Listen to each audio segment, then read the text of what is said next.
habitantes de toda la tierra, servid a Jehová con alegría, venid ante su presencia con regocijo. Reconocer que Jehová es Dios, Él nos hizo y no a nosotros mismos. Pueblo suyo somos y ovejas de su prado.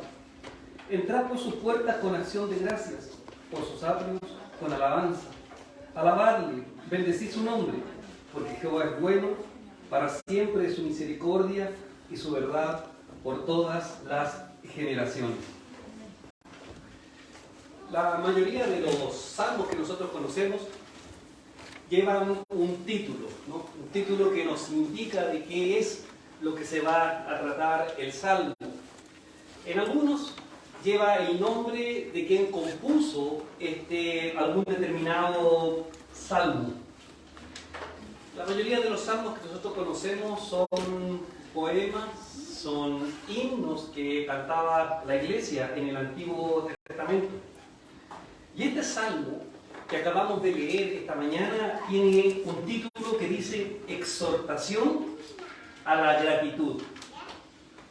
Y este es el único salmo de todos los 150 que componen este libro que tiene este título. Por cierto que esta porción bíblica es una doxología, viene siendo el final de una serie de salmos que comienzan en el Salmo 94, que hablan de la grandeza de Dios, y este salmo viene a ser la doxología, la invitación final que hace el salmista en cuanto a la grandeza de Dios. Y este salmo, hermanos, es muy importante, es muy relevante para el momento en el que fue escrito y también, por cierto, muy relevante para nosotros hoy día. Es relevante porque fue escrito en un momento en que se llama, el escritor de este salmo llama al pueblo a que asista al templo con una determinada actitud en ese momento. Y la actitud que reclama este salmo es una actitud de acción de gracias, es una actitud de regocijo, es una actitud de alabanza del nombre del Señor. Y sin hacer una exégesis profunda de este texto, podemos decir que este texto se divide en dos partes. La primera, que es un llamado a alabar el nombre del Señor. Y la segunda, que debemos adorar el nombre del Señor. Alabar y adorar son dos cosas distintas. Pero ¿cómo se nos invita a alabar el nombre del Señor esta mañana? A través de nuestros cantos. Por cierto, cantar al Señor no es la única forma de alabar a su nombre, sino que nos dice que debemos reunirnos con acción de gracias. De gracias, ¿por qué? Porque Dios es bueno. En todos sus planes, Dios es bueno. Porque Dios es bueno en su palabra, porque Dios es bueno en su misericordia, porque Dios es bueno en su decreto, porque Dios es bueno en su pacto, porque Dios es bueno en todo su ser. Esta mañana, queridos hermanos, seamos todos invitados, estamos todos invitados para dar gracias al Señor por todo lo bueno que Dios es con nosotros. Pero no solamente a dar gracias porque Dios es bueno, sino que también a adorar el santo nombre del Señor. Con ese espíritu, entonces, vamos a comenzar nuestro tiempo de adoración al Señor, invocando una oración de intercesión, y vamos a pedir a nuestro presbítero Eduardo que nos guíe en esta primera oración de intercesión delante de la presencia del Señor. Les invito a que oremos. Dios y Padre nuestro, en esta mañana, Señor, un grupo de tus hijos se ha reunido en este lugar en razón de rendirle, Señor, este culto en adoración. Y gracias le damos, Señor, porque usted ha permitido el tiempo de juntarnos. También le damos gracias, amado Dios, por la vida que usted nos concede a cada uno de nosotros. Nosotros, cada uno de nosotros puede reconocer, Señor, que usted es un Dios bueno, un Dios fiel, un Dios justo, un Dios que está presente, que imparte su gracia todo el tiempo, Señor, y a cada instante. Damos gracias, amado Dios, por su amor. Damos gracias, Señor, por los dones que usted ha repartido a su iglesia. damos gracias, Señor, por el obrar de su Santo Espíritu. También damos gracias por la intercesión de nuestro Señor Jesucristo. Y en esta hora, Señor, queremos solicitar y pedir, más bien rogar, su ayuda para que usted sea en nosotros, Señor, dándonos entendimiento, concentración y también con una actitud reverente frente a esta adoración. Sea usted ayudándonos, Señor, porque lo suplicamos en los méritos de Jesús. Amén. Amén. Que el Señor nos bendiga. Vamos a cantar nuestra primera alabanza. Vamos a cantar el Salmo 117, versos 1 y 2. Alabad a Jehová.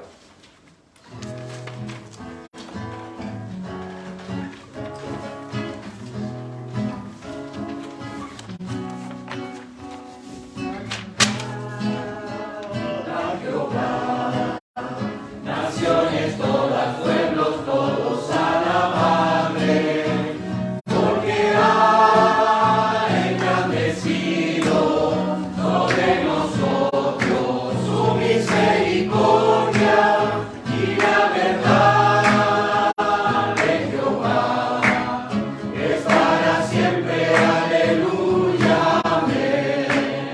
Y la verdad de Jehová es para siempre, aleluya, amén. Jehová, tú eres mi Dios, te exaltaré y alabaré tu nombre.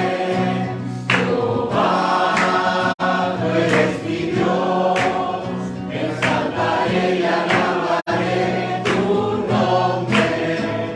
Jehová, tú eres mi Dios, te exaltaré y alabaré tu nombre, porque haces maravillas.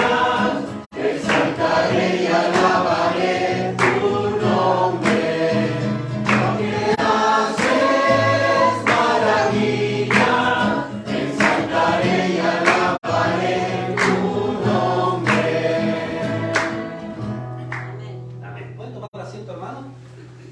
Como cada día del Señor que nos reunimos, siempre mencionamos que no solamente venimos a adorar, a santificar el nombre del Señor, no solamente venimos a reconocer la santidad del Señor, sino que también venimos a reconocer cuánto dependemos del Señor. Y en esta dependencia que tenemos del Señor necesitamos cada día, cada vez que nos juntamos como pueblo del Señor, declarar delante del Señor que hemos fallado, que hemos pecado, que hemos omitido sus mandamientos, que no hemos cumplido, que no hemos sido fieles con su palabra. De tal manera que vamos a confesarnos delante del Señor y, como siempre decimos, no porque el Señor no sepa lo que hacemos, sino porque de esa manera reconocemos que necesitamos que el Señor nos esté perdonando continuamente. Así que vamos a orar. Nuestro presbítero Pablo Viludrón nos va a guiar en representación de la Iglesia en esta oración por la confesión de nuestros pecados. Oremos. Nuestro amante Padre Celestial, como dice tu palabra, si se humillare mi pueblo, y eso es lo que hoy día, oh Señor, nos estamos haciendo, humillando delante de tu presencia. Porque ¿dónde iremos si tú tienes la gracia, si tú tienes la vida y tú tienes todo el control, oh Señor? Sin ti no somos nada. Es por eso, Señor, que nos humillamos delante de tu presencia para pedirte perdón por nuestros pecados. Amén. Sabemos que no son pecados de muerte, pero sí de alguna manera obviamos tu palabra. Y por eso, Señor, nos humillamos para pedir perdón por cada una de nuestras faltas. Tu pueblo está aquí presente, oh Señor, para recibir tu gracia y tu perdón. Y pedimos que tú seas guiándonos y mostrándonos siempre tus caminos, Señor, y seas siempre llevándonos por el buen camino de tu palabra. Gracias, Señor, por la gran bendición de ser tus hijos y de saber, oh Señor, que abogado tenemos para ti con Cristo Jesús, que murió en la cruz del Calvario por nuestros pecados. Gracias te damos por Cristo Jesús. Amén. Amén. Amén. Dios nos bendiga. Vamos a continuar cantando el nombre del Señor. Esta vez les invito a que cantemos el texto de Zacarías, capítulo 4. No hay Dios tan grande como tú.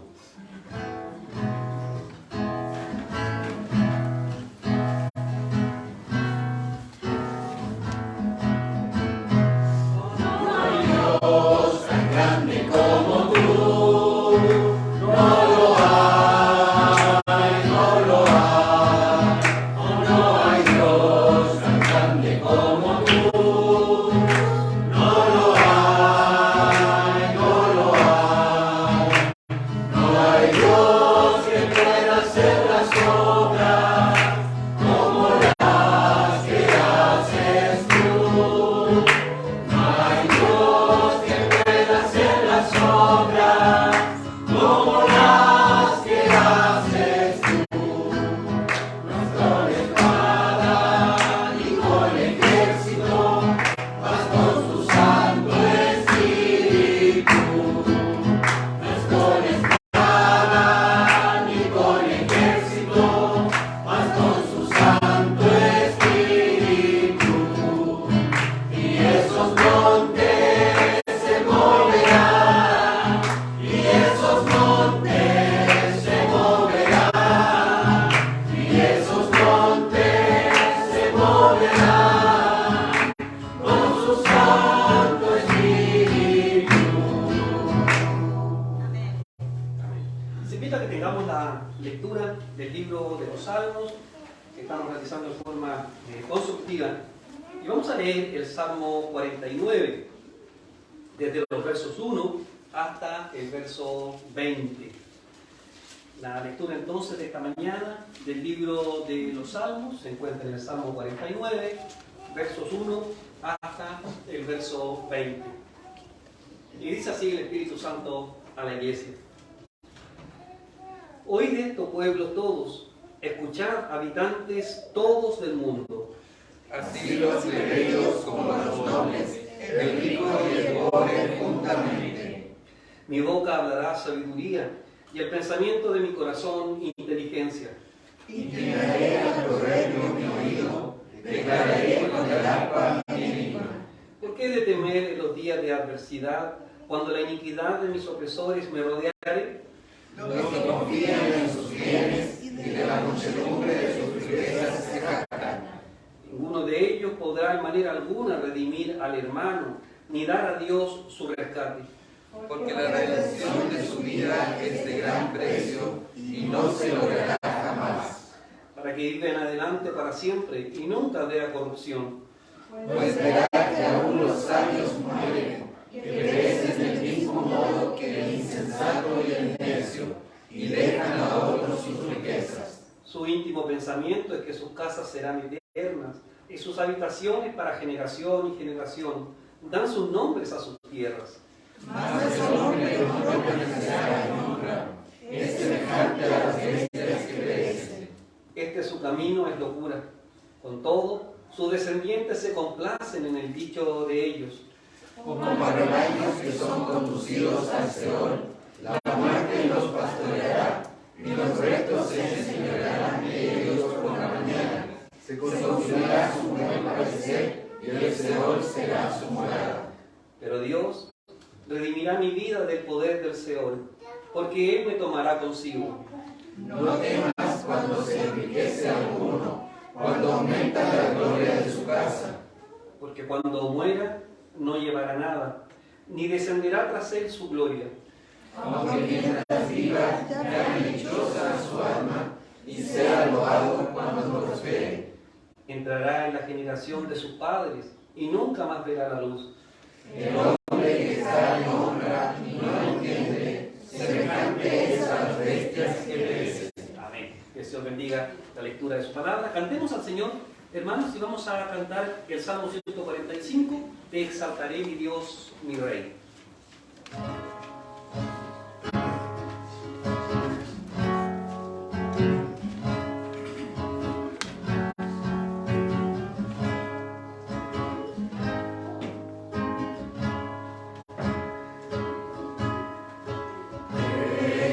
Exaltaré, mi Dios, mi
oración de iluminación, para que el Espíritu Santo nos hable esta mañana a través de su palabra, para que el Espíritu Santo también fortalezca todas las debilidades y las deficiencias de quien va a interpretar su palabra en esta mañana. Eso nos René.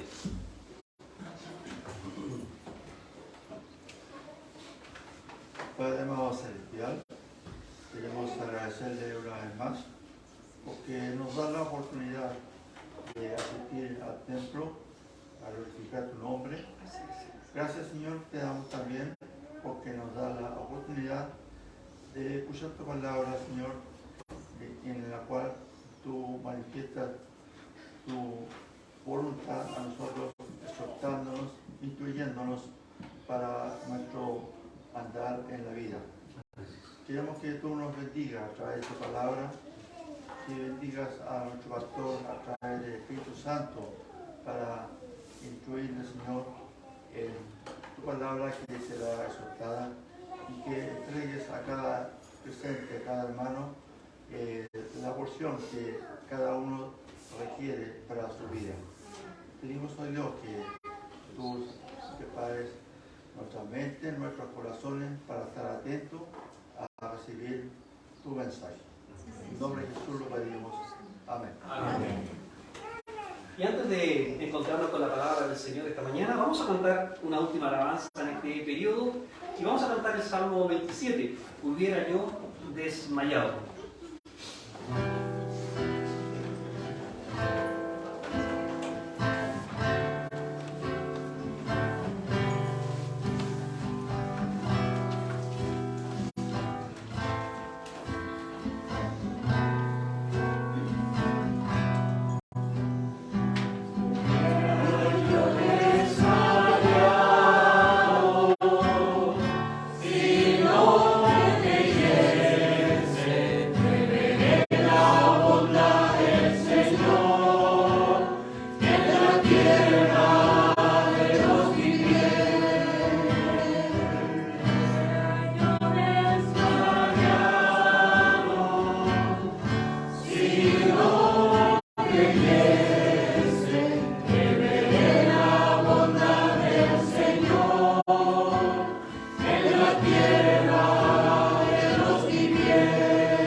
Vamos a ir entonces a escuchar la palabra del Señor esta mañana, que está en el libro de Romanos. Estamos en el capítulo 9, Romanos capítulo 9, y vamos a leer desde el versículo 19 hasta el versículo 29. La palabra del Señor esta mañana entonces se encuentra en el libro de Pablo a los Romanos, en el capítulo 9, de los versos 19 hasta el 29. Y dice así la palabra del Señor a la iglesia en esta mañana. Pero me dirás, ¿por qué pues sin culpa? Porque ¿quién ha resistido a su voluntad? Mas antes, oh hombre, ¿quién eres tú para que alterques con Dios? Dirá el vaso de barro al que lo formó, ¿por qué me has hecho así? ¿O no tiene potestad el alfarero sobre el barro para hacer de la misma masa un vaso para honra y otro para deshonra?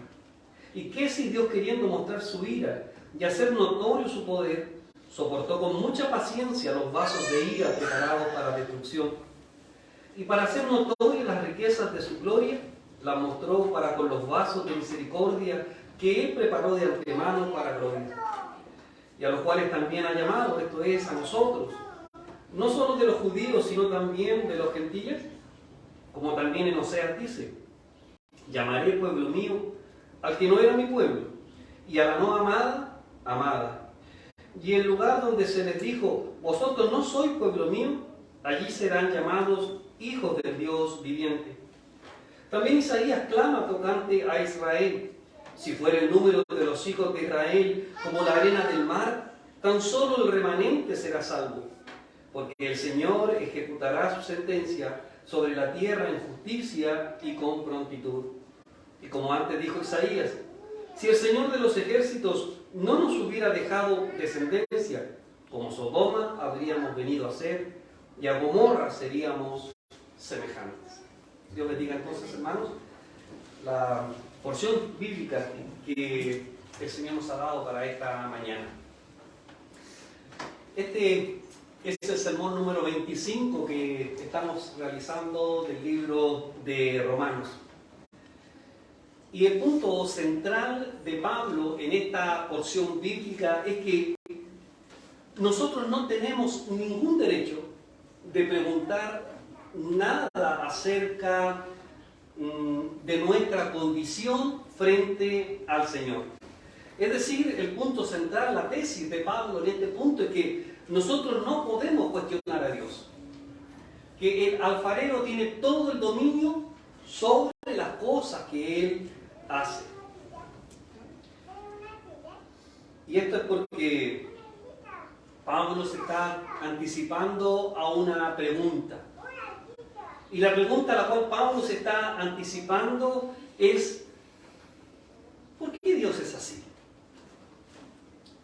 Pero también Pablo se pregunta en esta porción bíblica: ¿cuáles son las causas por las cuales puede surgir en nuestra mente la posibilidad de preguntarle a Dios, de cuestionar a Dios, de incluso pensar en que Dios es injusto? Bueno, Pablo entiende y se anticipa a estas preguntas. Recuerden el contexto en el cual Pablo está escribiendo. Pablo ha estado defendiendo en los capítulos anteriores, específicamente el capítulo 8, él ha estado exponiendo y ha estado defendiendo que Dios es fiel. Ha estado exponiendo la fidelidad de Dios. Y además ha estado explicando a la iglesia de Roma que Dios siempre va a cumplir sus promesas. Que Dios siempre cumple lo que Él ha prometido en este caso. Recuerden ustedes que la discusión o el pensamiento de los gentiles era: pero ¿cómo si Dios ha prometido tantas bendiciones a Israel? ¿Por qué una ínfima parte de Israel se ha convertido al Señor? ¿O por qué una ínfima parte de Israel recibe las bendiciones de Dios? Pablo ha ido en el capítulo 8 mostrando y enseñando a los hermanos de Roma una y otra vez que Dios siempre ha sido fiel, que Dios siempre ha cumplido todas sus promesas. Y termina el capítulo 8 diciendo que todos los que hemos puesto nuestra fe y nuestra confianza en nuestro Señor Jesucristo, dice que no hay ninguna condenación. Dios, dice Pablo, nos ha dado su Espíritu Santo para que vivamos en santidad, para que haciendo morir nuestros deseos carnales, Dios Padre nos haya adoptado como sus hijos. Además, Pablo ha estado recordando a los hermanos de la iglesia de Roma que a pesar de las aflicciones que tenemos que pasar en esta parte de la eternidad, todas las aflicciones que tenemos hoy, que podamos tener en el futuro, no se comparan en nada con la gloria y el gozo que tendremos cuando Cristo venga por su iglesia. Pablo ha estado diciendo que tenemos esperanzas. Tenemos esperanza de que la creación va a ser restaurada, que la creación va a ser renovada. Pablo dice además también en el capítulo 8 que tenemos la certeza de que el Espíritu Santo habita en nosotros y que esa certeza que tenemos de que el Espíritu Santo está en nosotros nos hace llamar a Dios como nuestro Padre. Pablo ha explicado también a esta iglesia de Roma que hemos sido justificados. Y que esta justificación nosotros podemos descansar, que podemos tener la plena seguridad de que si nuestra fe ha sido puesta en Jesucristo, hemos sido justificados delante del tribunal del Señor. Entonces Pablo concluye el capítulo 8 diciendo, pues bien, y además el Espíritu Santo se manifiesta como un ancla que nos mantiene firmes en medio de las tempestades. Y Pablo termina escribiendo a la iglesia de Roma diciéndole, y si esto es así, si tenemos esta convicción, entonces, ¿qué cosa nos podrá separar de Cristo Jesús? De parafraseando, ¿no? ¿Qué nos podrá separar del amor de Dios en Cristo Jesús? Entonces, Pablo dice, si ustedes tienen esta certeza, si ustedes creen verdaderamente estas promesas, si ustedes realmente han puesto su fe en Cristo, entonces nada puede separarnos de nuestro Señor Jesucristo. Entonces, si Dios nos ha dado tantas certezas, si Dios nos ha prometido tantas cosas, ¿cómo sabemos que estas son ciertas? ¿Cómo sabemos que Dios va a cumplir estas promesas de bendición? Si cuando estamos en el contexto de la iglesia de Roma, si la iglesia de Roma mira su entorno, se dará cuenta que 3 de 5 hermanos que componen la iglesia de Roma son judíos.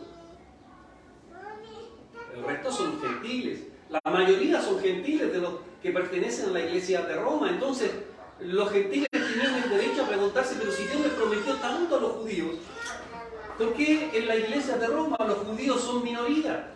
¿Por qué en el mismo país de Israel son minoría hoy día aquellos que han sido justificados en Cristo? En el siglo I, en el cual Pablo está escribiendo esta carta a los romanos, los judíos incluso perseguían a los cristianos. De hecho, ustedes saben mucho mejor que yo que Pablo fue una víctima de la persecución de los judíos. Entonces, ¿qué pasa con las promesas de Dios? ¿Cuándo y con quién se cumplen estas promesas que Dios ha hecho? Porque si Dios no ha sido fiel con Israel, ¿qué certeza tenemos entonces nosotros? Que Dios será fiel con nosotros. Y Pablo ha estado explicando en el capítulo 9, ha estado explicando que sí, que Dios es fiel, que el problema no es Dios ni sus promesas, sino que el problema es Israel. El problema es que Israel no ha puesto su fe en Cristo Jesús. El problema es que Israel no ha reconocido al Cristo y no ha reconocido tampoco al Mesías. Pero además, tiene que ver con la voluntad de Dios. Porque Pablo va a explicar que Dios no escogió a todos los judíos, que de la misma descendencia de Abraham, Dios no llamó a todos los hijos de Abraham. De hecho, hizo diferencias entre uno y otro, Jacob y Esaú, por ejemplo. Bueno, Pablo ha explicado entonces en los primeros versículos que a pesar de los primeros versículos del capítulo 9, que a pesar de todas las promesas, de todos los privilegios que tuvo el pueblo del Señor, como el culto, como la gloria de Dios, como los mandamientos, como la ley, bendiciones y privilegios que solamente tuvo Israel y ninguna otra nación del mundo, pero a pesar de eso, no todos los judíos son bendecidos con la salvación en Cristo Jesús. Entonces, era lógico, a raíz de esta explicación que está haciendo Pablo, de que al final es Dios quien escoge, que alguien pudiera preguntarse, ¿y hay justicia en eso? ¿Es Dios justo escogiendo a unos para salvación y a otros dejándolos en su estado de pecado?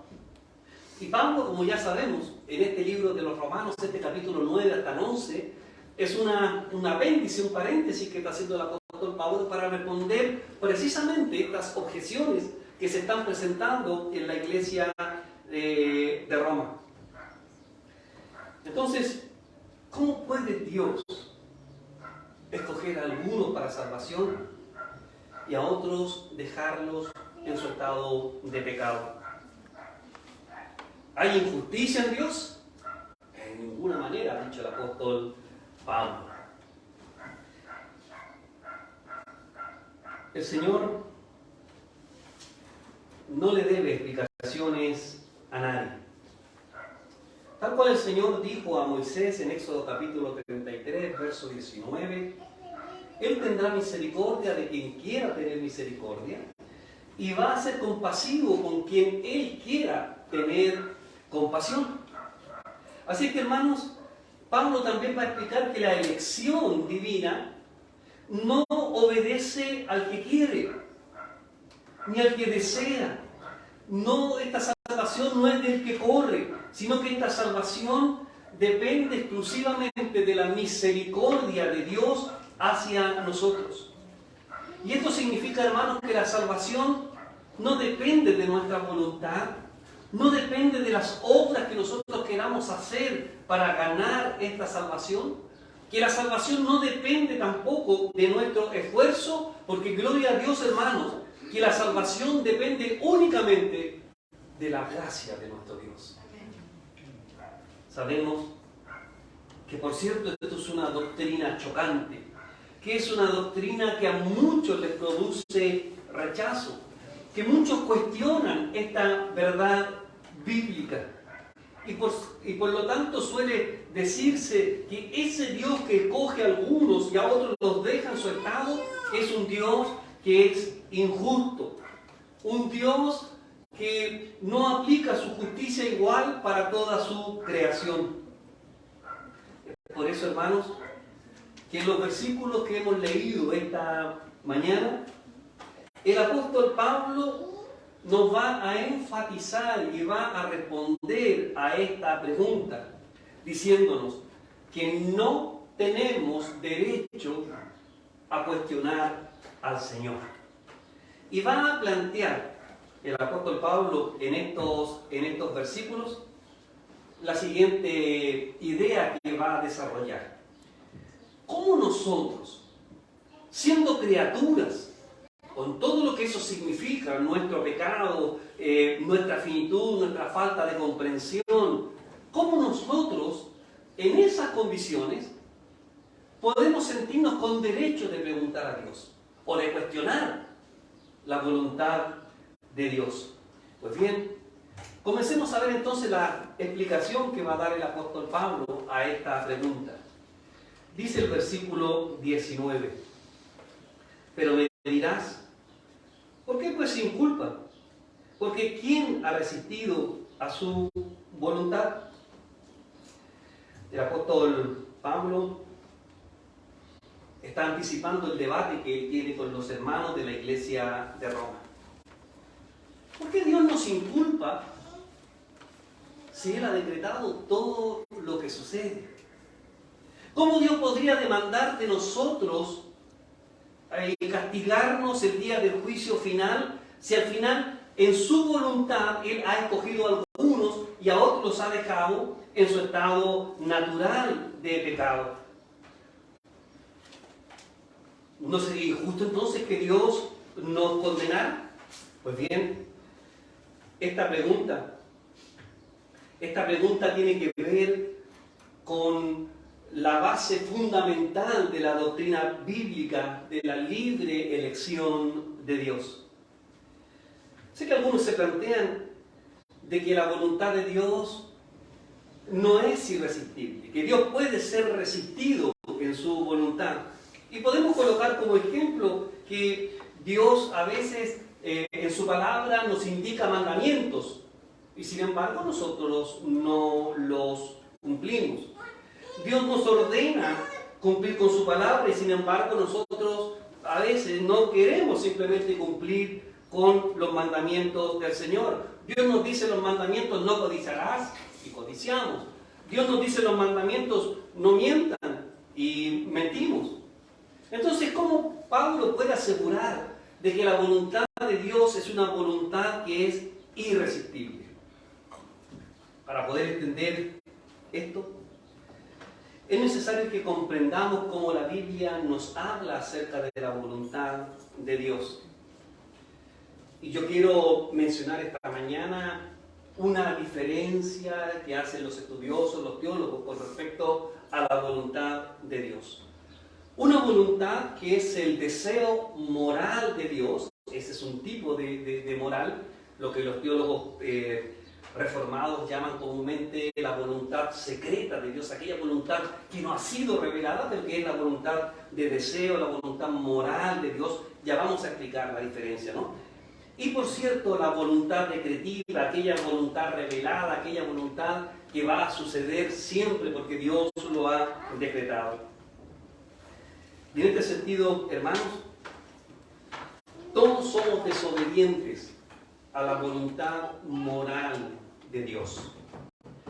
Todos nosotros nos resistimos a la voluntad de deseo moral de Dios. ¿Y cuál es la diferencia entre la voluntad moral o la voluntad decretiva que nos habla la Sagrada Escritura?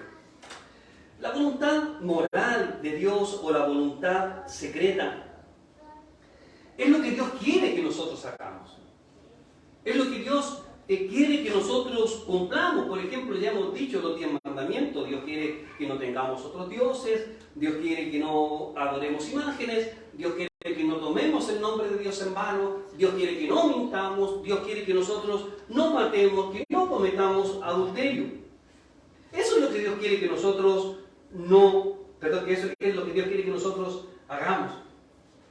Pero todos los que estamos presentes esta mañana, en algún momento de nuestras vidas, hemos faltado, hemos incumplido la santa ley de Dios. Todos hemos resistido a esta voluntad moral de Dios. Todos nosotros no hemos obedecido a esta voluntad de Dios para con nosotros. Sin embargo, en el versículo 19, Pablo no está hablando de esta voluntad moral de Dios. Al contrario, Dios está hablando del decreto, de la voluntad decretiva de Dios, de aquella voluntad a la cual nadie puede resistirse.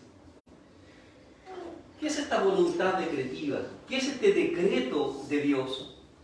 Pues esta voluntad decretiva, hermanos, es la voluntad que se refiere a todo lo que sucede en el mundo, a todo lo que sucede en nuestras vidas. Todo lo que sucede, todo lo que pasa en este mundo y en nuestra vida, obedece a la voluntad decretiva de nuestro Dios. En otras palabras, es el decreto de Dios en todo lo que acontece en el mundo y en el universo, a lo cual nadie puede resistirse. Por ejemplo, vamos a hacer una diferencia entre la voluntad moral de Dios y la voluntad decretiva. La voluntad moral de Dios, Dios no quiere que existan guerras. Pero vemos que hay guerras. En la voluntad decretiva de Dios, esas guerras que suceden son usadas por Dios para convertirlas en bien. Son usadas por Dios para dar historia a la redención. Son usadas por Dios para aplicar juicio. Son aplicadas por Dios para manifestar su nombre santo. Pablo va a mencionar esta voluntad de Dios en el libro de Efesios capítulo 1, versículo 1, cuando dice: en él asimismo tuvimos herencia, habiendo sido predestinados conforme al propósito de que hace todas las cosas según el designio de su voluntad. Según este versículo, hermanos, que nosotros acabamos de leer, ¿cuántas cosas suceden en el mundo sin que sean voluntad de Dios? Pablo dice, todo lo que sucede en el mundo, inclusive las guerras, son voluntad de Dios. Por cierto, debemos hacer un paréntesis. El pecado no es Dios el autor. El mal, Dios no es el autor de eso.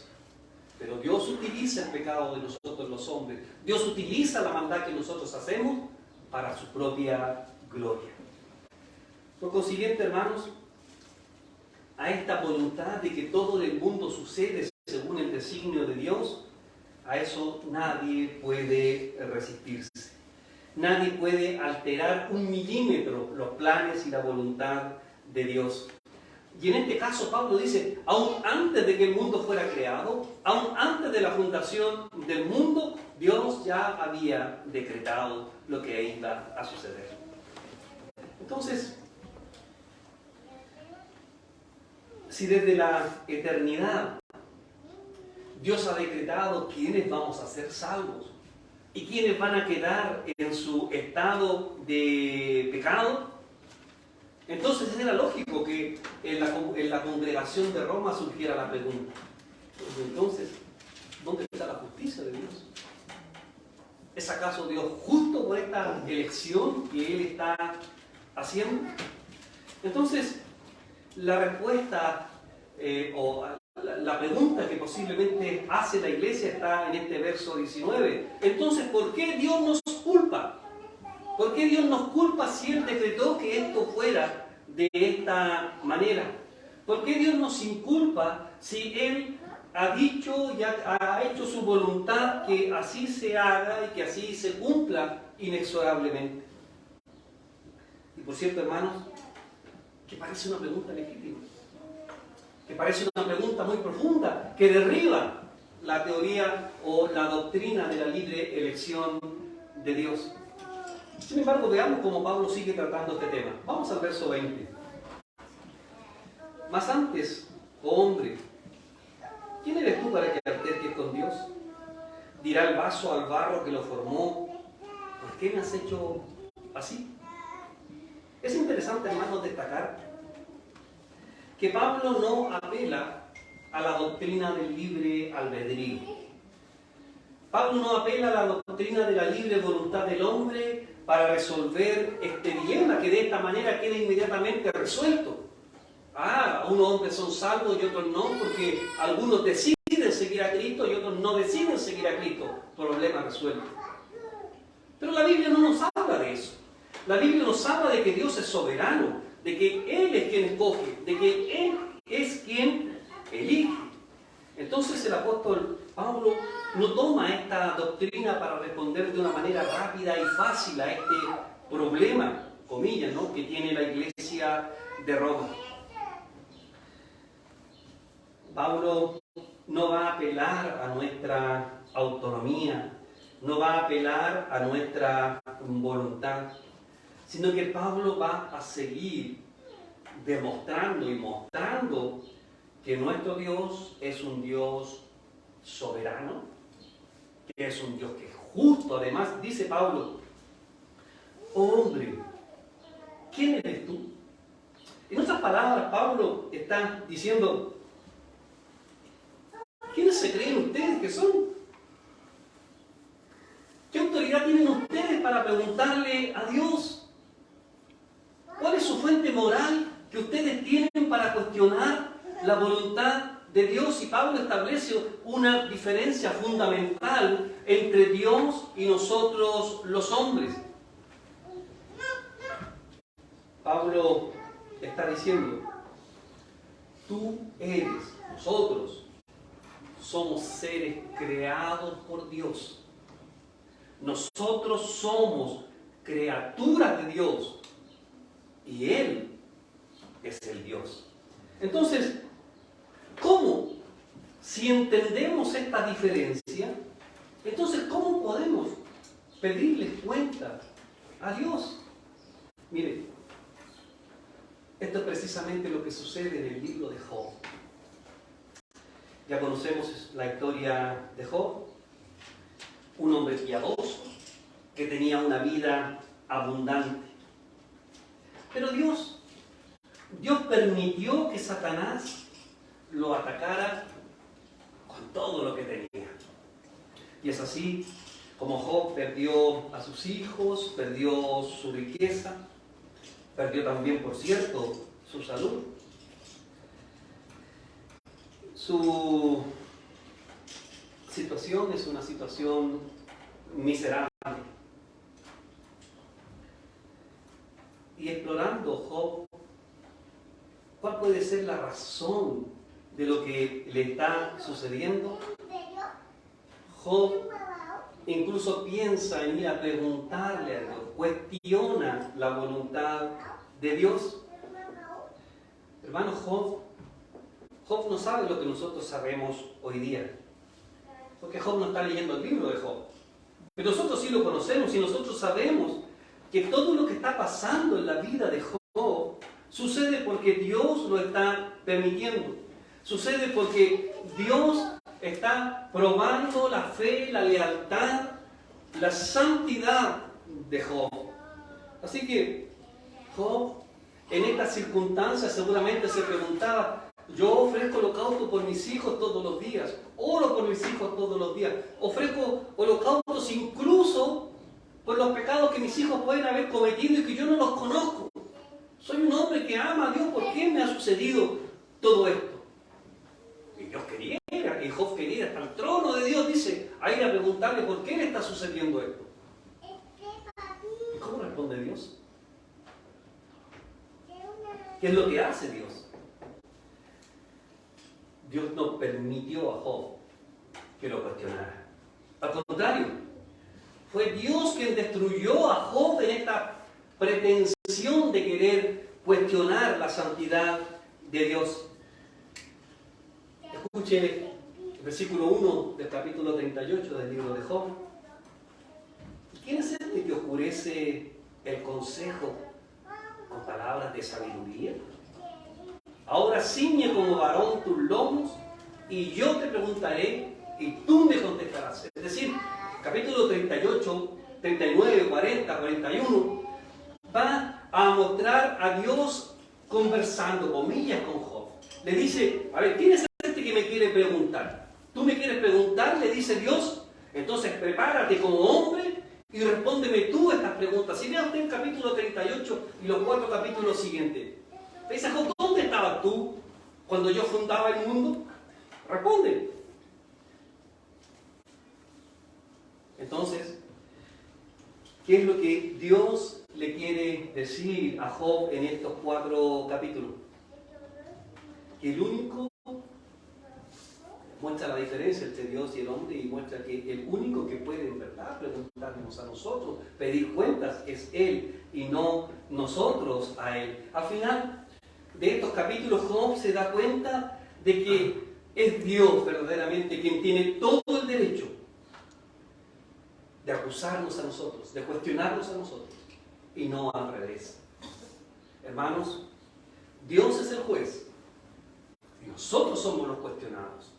No funciona al revés la revelación que Dios a nosotros nos ha hecho. Mis hermanos, en cualquier situación de la vida que tengamos que enfrentar, Dios no es el acusado. Dios no puede ser cuestionado. En cualquier situación de la vida, Dios siempre es el juez. Dios siempre es el soberano. Por lo que, dice Pablo, nosotros no tenemos el derecho de cuestionar y menos pedirle cuentas a Dios por lo que sucede en nuestras vidas. Y la segunda pregunta que surge entonces es, ¿entonces esto significa que no tenemos derecho a preguntar nada a Dios? Por cierto que tenemos derecho a preguntarle al Señor, pero debemos tener en cuenta, cada vez que nosotros le preguntamos al Señor, que la respuesta de Dios no siempre será lo que nosotros queremos escuchar, porque Dios es soberano, porque Él hace como Él quiere, porque Él es libre y porque nosotros somos sus criaturas. Y por cierto, además debemos entender que Dios no nos va a revelar más de lo que Él ha querido por misericordia revelarnos a cada uno de nosotros. Dice el libro de Deuteronomio en el capítulo 29, las cosas secretas pertenecen al Señor nuestro Dios, más las reveladas, las evidentes, las que están en las Sagradas Escrituras, esas son para nosotros. Hermanos, Dios no está obligado a decirnos por qué hace las cosas. Dios no está obligado a responder nuestras preguntas de cuestionamientos hacia cómo actúa Dios en la historia de la redención. El barro no tiene ningún derecho sobre el alfarero.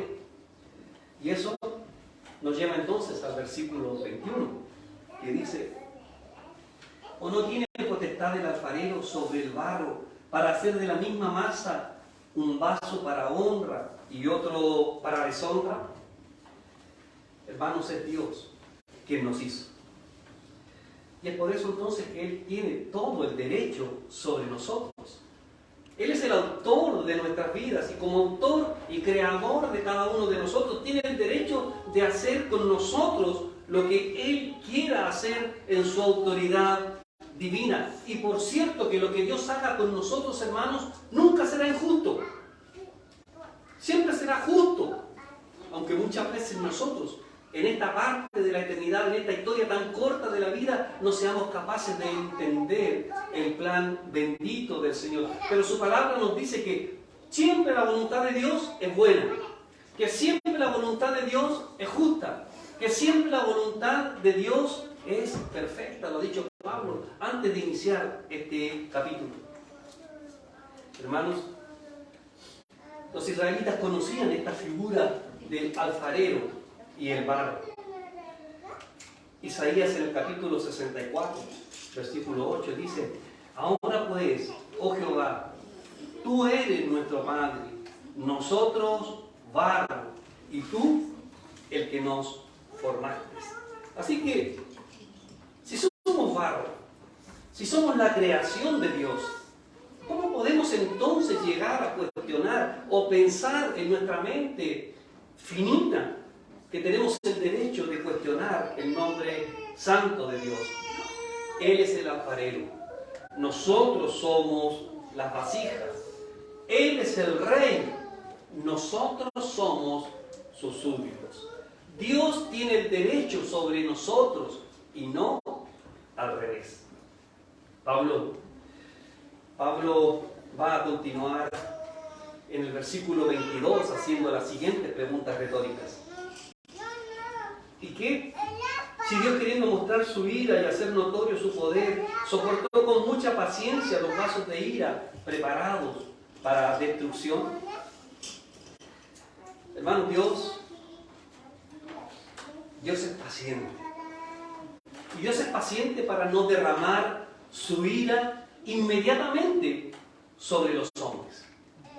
Dios es muy paciente para no castigar las injusticias y el pecado de los hombres inmediatamente. Pero sí sabemos que va a haber un día en la historia de la humanidad, el día del juicio final, cuando Dios va a derramar toda su ira santa sobre todos aquellos que no reconocieron el nombre santo de nuestro Señor Jesucristo. Recuerden que la ira de Dios no es mala en el sentido de maldad que nosotros entendemos. La ira de Dios es justa, la ira de Dios es santa. La ira de Dios es para frenar el pecado del mundo. Tal vez, hermanos, no nos guste pensar que nosotros los hombres estamos en manos de un Dios airado contra nuestro pecado. Pablo ya lo dijo en el capítulo 1, versículo 18. La ira de Dios se revela desde el cielo contra toda impiedad e injusticia de los hombres. La justicia de Dios, hermanos, es la respuesta a la maldad del hombre. Porque nosotros sabemos que Dios no es indiferente hacia el pecado, que Dios no es indiferente frente al mal.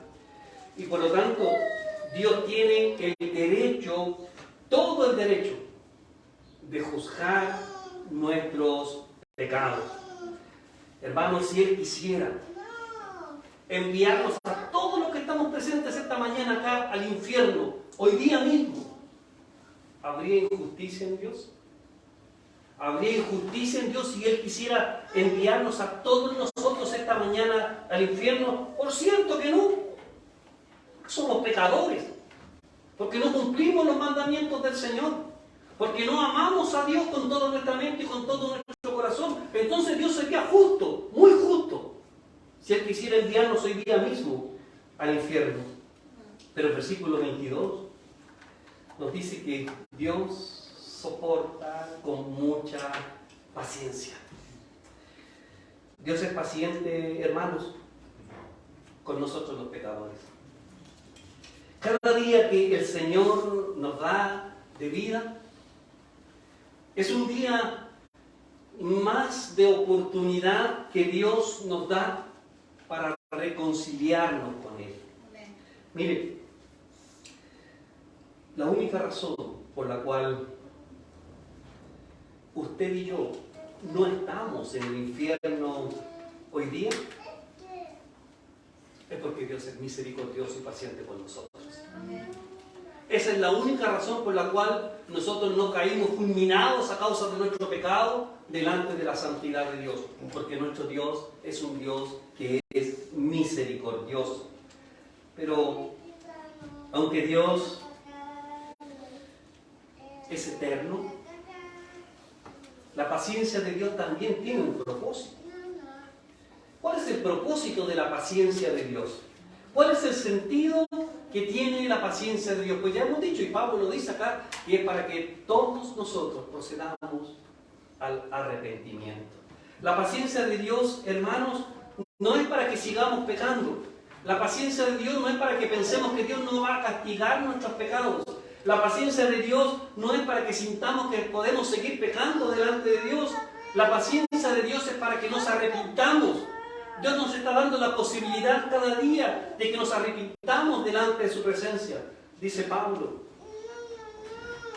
o menosprecien las riquezas de su benignidad, paciencia, longanimidad, ignorando que su benignidad te guía al arrepentimiento. Así es, hermanos, que Dios es paciente, que Dios no castiga de inmediato nuestra maldad. Hermanos, cada día que pasa es una oportunidad que el Señor nos da.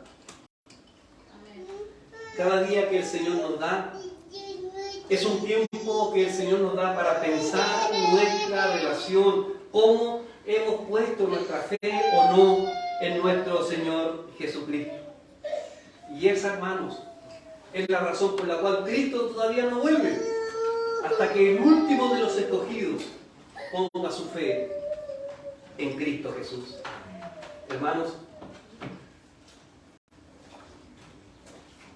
el escritor de Segunda de Pedro dice en el capítulo 3, versículo 9, el Señor no retarda su promesa, según algunos la tienen por tardanza, sino que es paciente para con nosotros, no queriendo que ninguno perezca, sino que todos procedan al arrepentimiento.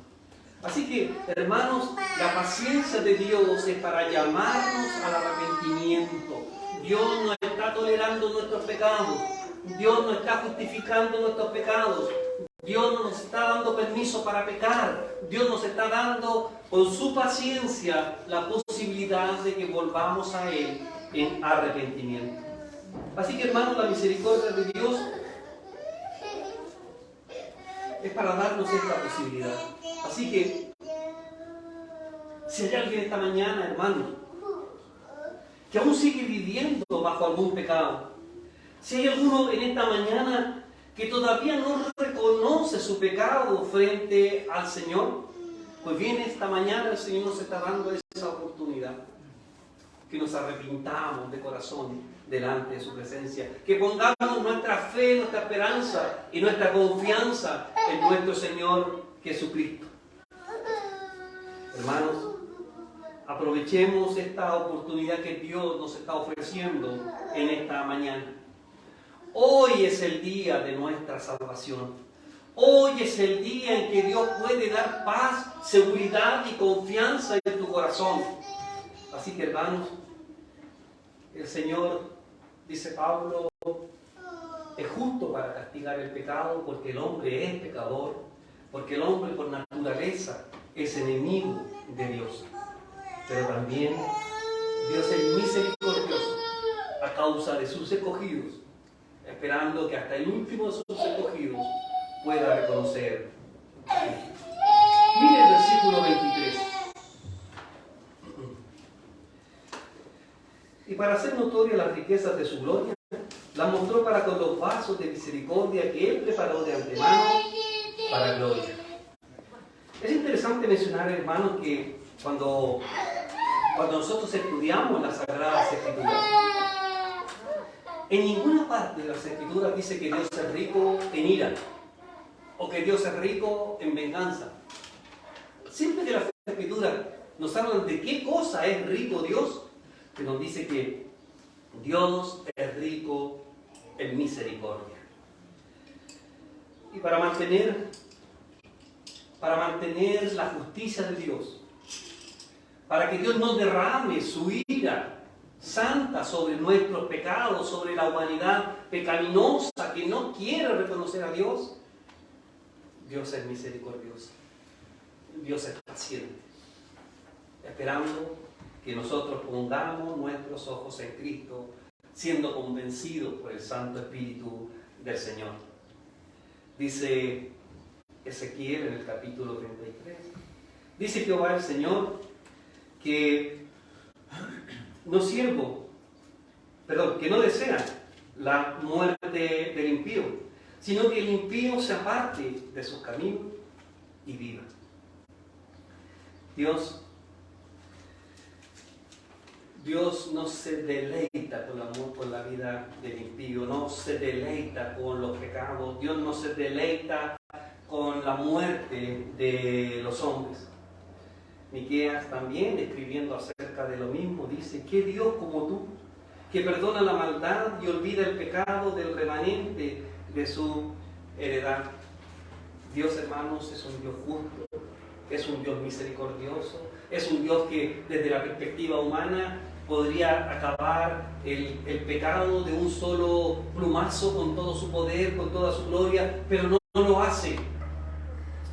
No lo hace porque espera que nosotros, convencidos por el Espíritu Santo de Dios, nos arrepintamos y pongamos nuestra fe en Cristo. Versículo 24. Dice: a los cuales también ha llamado, esto es, a nosotros, no solo de los judíos, sino también de los gentiles. Hermanos, Dios ha mostrado misericordia a todos. Por cierto, especialmente a sus llamados, a sus escogidos. Pablo ha dicho en el capítulo 8, versículo 30, que a todos los que predestinó, a estos también llamó. Todos los que hemos sido elegidos, hemos sido llamados eficazmente a la fe en Cristo Jesús y hemos sido justificados. Gloria a Dios por eso, hermanos. Y la buena noticia en esta mañana, que siempre la compartimos cada vez que predicamos la palabra del Señor, es que si estamos en Cristo Jesús por la fe, somos escogidos del Padre. Y por lo tanto, herederos de todos los beneficios prometidos para su iglesia. Ya fuimos llamados por el Espíritu Santo. Ya fuimos llamados a una nueva vida en Cristo. Y Dios no solamente nos ha llamado a nosotros, los que formamos parte de esta pequeña congregación de Filadelfia. El Espíritu Santo de Dios ha llamado y va a llamar de toda lengua, de toda tribu, de toda nación. Con esto Pablo le estaba diciendo a los hermanos de Roma: no piensen solamente en los judíos. Dios se va a revelar, y porque Dios ha escogido también de otras naciones, de otras latitudes. Dios tiene su iglesia, Dios tiene su pueblo, y no exclusivamente de ustedes. Pues ni nosotros somos, ¿no?, la prueba de eso, de que Dios ha llamado de todos los lugares, de todas las razas, de todas las culturas. Y fíjese los versos 25 y 26. Como también Oseas dice: llamaré pueblo mío al que no era mi pueblo, y a la no amada, amada. Y en el lugar donde se les dijo: vosotros no sois pueblo mío, allí serán llamados hijos del Dios viviente. ¿Qué es lo que Pablo quiere decir con estos versos que acabamos de leer? Acá hay una maravillosa profecía, hermanos. Dice que cuando ustedes vean a muchos de los gentiles convertirse a Cristo, no se sorprendan. No se sorprendan cuando las naciones vengan a Cristo. No se sorprendan cuando millares sean convertidos al nombre santo del Señor. Va a ser así porque Dios lo ha decretado. Va a ser así porque Dios lo ha profetizado. Va a ser así porque la palabra del Señor nos está mostrando que esto se va a cumplir. Y no nos debemos sorprender por eso. Pero al contrario, dice Pablo en los versos 27 al 29, que aquellos que esperaban de que Israel iba a ser la nación que iba a tener las primacías de la bendición de Dios, dice Pablo en los últimos versos con los cuales estamos terminando nuestra reflexión de esta mañana. Y también Isaías clama tocante a Israel. Los versos anteriores ha dicho que Dios va a llamar de todas las naciones. Y en el verso 27 dice, y también Isaías clama tocante a Israel. Si fuera el número de los hijos de Israel como la arena del mar, tan solo el remanente será salvo. Entonces, no se sorprendan de que Israel no todos sean convertidos. No se sorprendan que todos los israelitas hayan puesto su fe en Cristo, porque dice el profeta que si la descendencia de Abraham fuera como las arenas del mar, no significa que todos ellos, por ser descendientes de Abraham en forma directa, serán salvos, sino, dice Pablo, solamente el remanente. Finalmente, hermanos, para concluir nuestra reflexión de esta mañana, Pablo está citando al profeta Isaías para responder a la inquietud que hay en la iglesia de Roma. ¿Dios es fiel a sus promesas? Las promesas de Dios, hermanos, siempre son sí y siempre son amén. Y Dios es tan misericordioso, si lo queremos acusar a Dios que es injusto, Dios es tan misericordioso que termina Pablo diciendo en el verso final 29 que si Dios no fuera misericordioso, seríamos hoy día nosotros como Sodoma y Gomorra.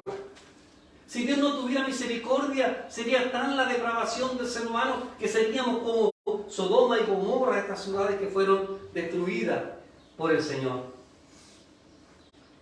Gracias a Dios que Dios sigue salvando a los suyos. Gracias a Dios que Dios sigue teniendo misericordia hasta que el último escogido llegue a los pies de Cristo. Dios, hermanos, siempre va a ser fiel a sus promesas. Y esto es lo que Pablo está diciendo, guiado por el Espíritu Santo, y que quiere que nosotros hoy también recordemos. Dios es fiel. Él prometió salvarnos y lo está haciendo. Él prometió darnos vida eterna, de gozo delante de su presencia, y el Señor lo va a cumplir. Así que, hermanos, no hay necesidad de cuestionar a Dios. No tenemos derecho de pedirle cuentas a Dios. No tenemos la altura moral para cuestionar la santidad de Dios. Dios siempre es fiel. Dios siempre es misericordioso con todos los pecadores, como somos nosotros en esta mañana.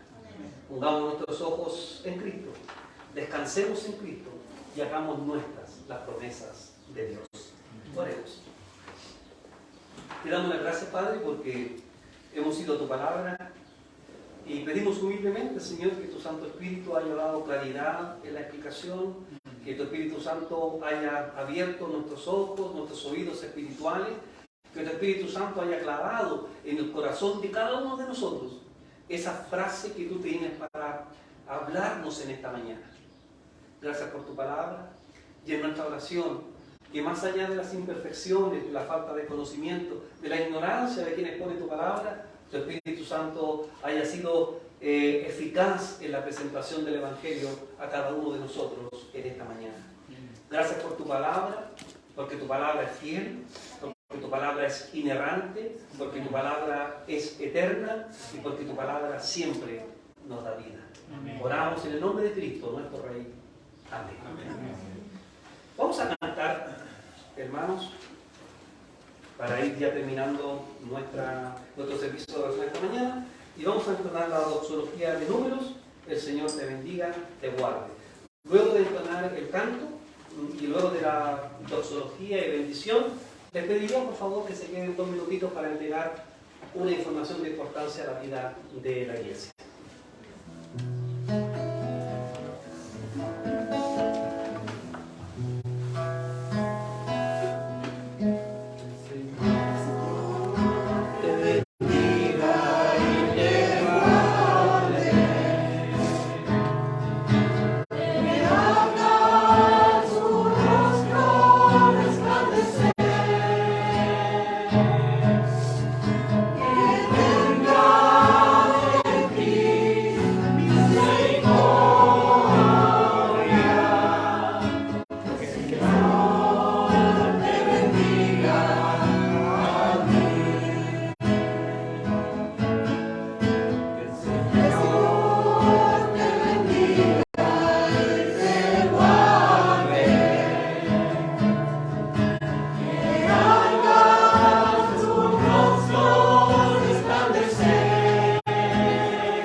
Pase a los hermanos y amor con fe en Dios, Padre de nuestro Señor Jesucristo.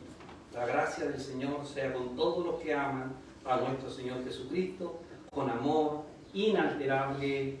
Amén. Señor, te damos las gracias, Padre bueno, porque hemos estado juntos esta mañana.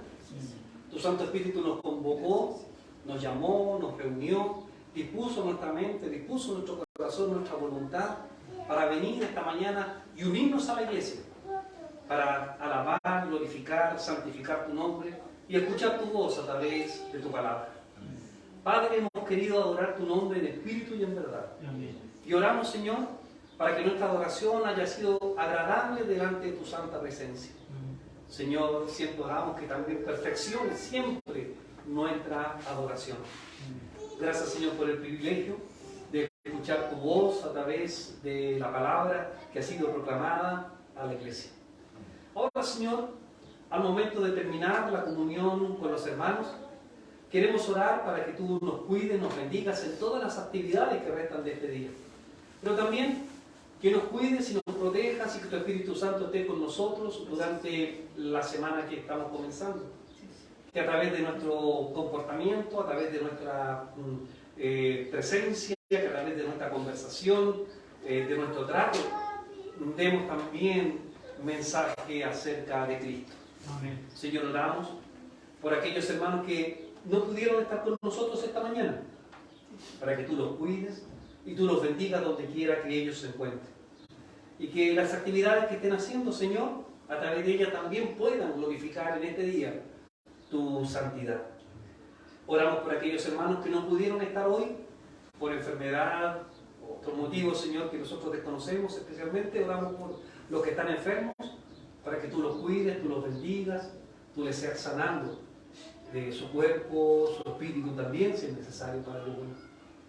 Oramos también por aquellos hermanos que no quieren estar con nosotros, que pudiendo estar no lo hacen. Oramos para que tu Espíritu Santo también les convenza, para que ellos puedan adorar, puedan glorificar tu santo nombre. Si no es en este lugar, Señor, que sea otro, pero que glorifiquen tu santo nombre. Amén. Señor, oramos por las necesidades de la iglesia, por los hermanos que tienen problemas económicos, los colocamos delante de tu presencia, que tú los bendigas, que tú les proveas para cada uno de ellos.